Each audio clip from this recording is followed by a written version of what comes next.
नमस्कार, आपके साथ मैं हूं दीपिका शर्मा और आप देख रहे हैं क्राइम तक।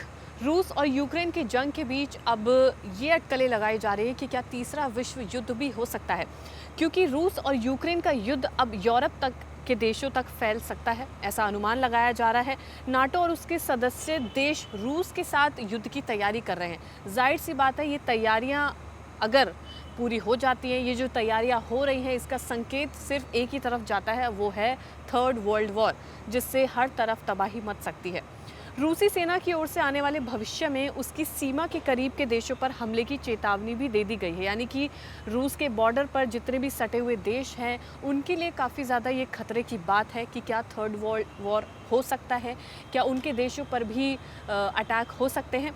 अब इसी बीच जर्मनी की फॉरेन इंटेलिजेंस सर्विस के प्रमुख ने कहा है कि रूस पश्चिमी देशों के साथ युद्ध की तैयारी कर रहा है।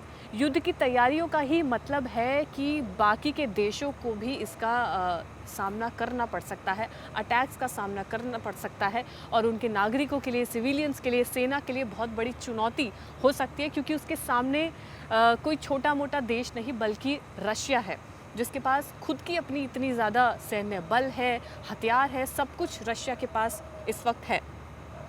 हालांकि उन्होंने ये भी कहा है कि नाटो के कारण रशिया बड़ा हमला शायद ना करे, लेकिन कर भी सकता है। यूरोपियन यूनियन डिफेंस कमिश्नर का कहना ये भी है, उनका मानना है कि पुतिन अगले आने वाले 6 या 8 सालों में यूरोपियन यूनियन और नाटो के देशों पर भी हमला कर सकते हैं। लेकिन अगर ये सच साबित हुआ तो कई देशों में तबाही आ सकती है, यूरोप के देशों में काफ़ी ज़्यादा तबाही देखने को मिल सकती है। हालांकि जो देश हैं वो जितने भी नाटो के सदस्य हैं, वो जो देश हैं वो अपनी सुरक्षा को बढ़ा रहे हैं। यूरोप के देश अपनी सुरक्षा बढ़ा रहे हैं। जो नाटो के पूर्वी सदस्य हैं जैसे पोलैंड, वो अपनी सुरक्षा काफ़ी ज़्यादा बढ़ा रहा है। उसके चलते जितने भी वेपन्स हैं उनको अपने स्टॉक में रखना, तमाम तरीके की चीज़ें की जा रही है। इसके अलावा एस्टोनिया, लातविया और लिथुआनिया ने एक एग्रीमेंट भी साइन किया है। एग्रीमेंट इसीलिए साइन किया गया है क्योंकि जो उनके देश की सुरक्षा है उस पर खास ध्यान रखा जा सके, रूस और उसके जो सहयोगी हैं वो उनके देश पर हमला ना कर सके, इसलिए अग्रीमेंट साइन किया जा रहा है। और ये अग्रीमेंट इस वक्त काफ़ी ज़्यादा ज़रूरी है, क्योंकि यूक्रेन की जो जंग 2022 में छिड़ी थी, 3 साल लगभग पूरे होने जा रहे हैं, लेकिन अभी तक वो जंग नहीं रुकी है। तो जाहिर सी बात है, दूसरे देशों के लिए काफ़ी ज़्यादा टेंशन का माहौल भी है। इसके अलावा जर्मनी दूसरे विश्व युद्ध के दौरान के अपने जो बंकर्स उनके बने हुए थे, यानी कि जो सेकेंड वर्ल्ड वॉर हुआ था उस वक्त जो बंकर्स बने थे उनको वो मजबूत करा रहा है, फिर से उनको ठीक करा रहा है, ताकि अगर हमला होता है तो वो अपने लोगों को बचा सके। वहाँ पर एक ऐसे ऐप को तैयार किया गया है। उस ऐप के ज़रिए क्या होगा कि अगर ऐसा कोई भी हमला होता है तो लोगों के पास ऐसे मैसेजेस पहुँचेंगे और वो उनके आसपास के बंकर्स में जाकर रह सकते हैं, यानी कि अपने आप को सुरक्षित उस वक्त कर सकते हैं। ऐसा टेक्नोलॉजी का इस्तेमाल किया जा सकता है, ऐप के ज़रिए लोगों को इन्फॉर्मेशन पहुँचाई जा सकती है। पोलैंड अपनी ईस्ट शील्ड पर भी काम कर रहा है, क्योंकि वो बेलारूस और रूस से अपना बॉर्डर शेयर करता है, रूस से बॉर्डर शेयर करता है। इसके लिए टेंशन का माहौल काफ़ी ज़्यादा बन सकता है, इसीलिए वो भी अपनी सुरक्षा को बढ़ा रहा है। रूस के डर से सभी देश अपनी सुरक्षा में लगे हुए हैं। यूरोपीय देश सिविलियंस की सिक्योरिटी भी बढ़ा रहे हैं। जाहिर सी बात है, लोगों की सुरक्षा सबसे पहला कदम है, सबसे पहली चीज़ है लोगों की सुरक्षा को बढ़ाना। नाटो के सबसे नए सदस्य यानी कि स्वीडन और फिनलैंड के नागरिकों की सुरक्षा की तैयारियों के लिए गाइडलाइंस भी लोगों तक पहुंचा दी गई हैं। ऐसे पैम्फलेट्स बनाए गए हैं ताकि उसमें उनको ये बताया गया है कि अगर अटैक होता है, कुछ भी इस तरीके की चीज़ें आप देखते हैं, आपके साथ होता है, तो आपको सबसे पहले क्या करना है, ऐसी गाइडलाइंस भी दी जा रही हैं। इस वक्त नाटो के लिए एयर डिफेंस प्राइमरी चीज़ बनी हुई है, यानी कि किसी भी मिसाइल अटैक को रोकना, उसके लिए एयर डिफेंस का मजबूत होना सबसे ज़्यादा ज़रूरी है, और वो नाटो के लिए इस वक्त सबसे ज़्यादा ज़रूरी है। इन तैयारियों में भी फूट पड़ती हुई देखी जा रही है। वो कैसे, वो आपको बताते हैं। दरअसल जो पूर्वी यूरोप के देश हैं जो रूस के करीब है, वो अपनी जो तैयारियां हैं वो काफ़ी ज़्यादा, उनकी तैयारियां तेज़ है, वो तैयारियां बढ़ा रहे हैं। लेकिन जो पश्चिमी यूरोप के देश हैं वो काफ़ी ज़्यादा पीछे हैं। इसकी वजह से ये देखा जा सकता है कि काफ़ी ज़्यादा जो देश है वो अपने आप को लेकर, मतलब ये कहा जा सकता है कि उनमें फूट देखी जा सकती है, यानी कि कुछ देश हैं जो काफ़ी ज़्यादा एक्टिव हैं अपने देश को बचाने के लिए, वेपन्स इकट्ठा करने के लिए, एयर डिफेंस सिस्टम को अच्छा करने के लिए, लेकिन कुछ देश अभी भी पिछड़े हुए हैं। इसके पीछे क्या वजह है ये अभी तक सामने नहीं आई है।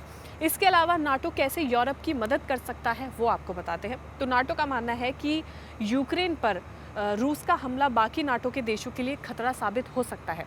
यानी कि अगर नाटो यूक्रेन जो अभी रशिया के साथ जंग लड़ रहा है, उस बीच अगर नाटो खुले ढंग से मैदान जंग में उतरता है तो जो नाटो के दूसरे सदस्य हैं उनके लिए भी खतरा बन सकता है। ये सबसे बड़ा मुद्दा है, इस वजह से यूक्रेन नाटो का सदस्य अभी तक नहीं बन पाया है। इसके अलावा रूस के साथ डायरेक्ट जंग में घसीटे जाने की वजह से, घसीटे जाने के डर से यूक्रेन में सेना भी नहीं भेजी गई है नाटो की तरफ से। हालांकि कई ऐसे देश हैं जो इंडिपेंडेंटली यूक्रेन को मदद कर रहे हैं। अमेरिका, ब्रिटेन, जर्मनी और टर्की देशों ने जो यूक्रेन है उसको अपने एंटी टैंक वेपन्स भेजे हैं, मिसाइल डिफेंस सिस्टम्स भेजे हैं, तोप भेजे हैं, टैंक और कई ड्रोन भी दिए हैं ताकि यूक्रेन जंग के मैदान में डटा रहे और अपनी सुरक्षा कर सके। अमेरिका, ब्रिटेन और फ्रांस ने लॉन्ग रेंज की मिसाइल भी यूक्रेन को मुहैया कराई हैं ताकि वो रूस के खिलाफ अपनी जंग लड़ सके। अब आपको बताते हैं कि कौन से ऐसे देश हैं जो नाटो के सदस्य हैं।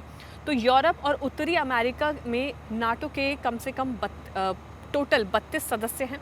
इसमें जो मेन है वो है Britain, America, Canada, France, Germany, Italy, Spain और टर्की शामिल हैं। इसके अलावा कई ऐसे नए देश हैं जो बाद में भी शामिल हुए हैं। लेकिन अब सबसे बड़ा सवाल ये है कि क्या यूक्रेन नाटो में शामिल है? तो इसका जवाब है कि यूक्रेन नाटो में शामिल नहीं है। रूस ने यूक्रेन के नाटो में शामिल होने के विचार पर हमेशा विरोध किया, यानी कि रूस हमेशा बीच में अड़ा है इस वजह को लेकर कि यूक्रेन नाटो का सदस्य ना बन सके। उसके लिए फिर रशिया को भी काफ़ी ज़्यादा मुश्किलें सामना करना पड़ सकता है। उसे डर है कि इससे गठबंधन की जो सेनाएं हैं उसकी सीमाओं के, यानी कि रशिया के पास की जो बॉर्डर है उनके करीब आ सकती है। सीधा अगर समझा जाए तो ये है कि नाटो के जितने भी सदस्य हैं उसमें कई देश शामिल हैं, उसकी जो सैन्य ताकत है वो एकजुट हो रखी है। अगर यूक्रेन नाटो का सदस्य बन जाता है तो रशिया के लिए काफ़ी ज़्यादा मुश्किल हो सकता है, क्योंकि जितने भी देश हैं जो नाटो में शामिल हैं वो काफ़ी ज़्यादा जो रशिया है उसका बॉर्डर के पास में है, तो उनके लिए काफ़ी ज़्यादा मुश्किलें हो सकती है। इसके अलावा अगर हम बात करें तो 2008 में नाटो ने कहा कि यूक्रेन इसमें शामिल हो सकता है। 2022 में यूक्रेन के आक्रमण के बाद यूक्रेन के राष्ट्रपति जेलेंस्की ने अपने देश को जल्द से जल्द इसमें शामिल करने के लिए कहा था, लेकिन जब तक रूस के साथ उसका युद्ध समाप्त नहीं हो जाता तब तक यूक्रेन नाटो में शामिल नहीं हो सकता। ये कहा है फॉर्मल जनरल सेक्रेटरी ने, नाटो के जो फॉर्मल जनरल सेक्रेटरी उन्होंने कहा है कि क्योंकि रशिया और यूक्रेन की जंग लगातार जारी है, इस बीच में अगर नाटो बीच में आता है तो नाटो के जो बाकी देश हैं उनके लिए काफ़ी ज़्यादा मुश्किलें हो सकती है। लेकिन सबसे बड़ा सवाल अभी भी यही है कि आखिर ये जंग कब रुकेगी। कई ऐसी चीज़ें भी सामने आई हैं जिसमें देखा जा सकता है कि रशिया भी लगातार कई ऐसे अपने जो सिस्टम्स हैं, मिसाइल्स हैं, उनको दुरुस्त कर रहा है। यूक्रेन के लिए भी इस वक्त काफ़ी ज़्यादा मुश्किल की बात है कि आखिर उनका जो देश है जिन पर इतने मिसाइल अटैक्स हो रहे हैं वो आखिर कब रुकेंगे। सबसे बड़ा सवाल अभी भी फिर भी यही है कि यूक्रेन और रशिया की जंग कब रुकेगी।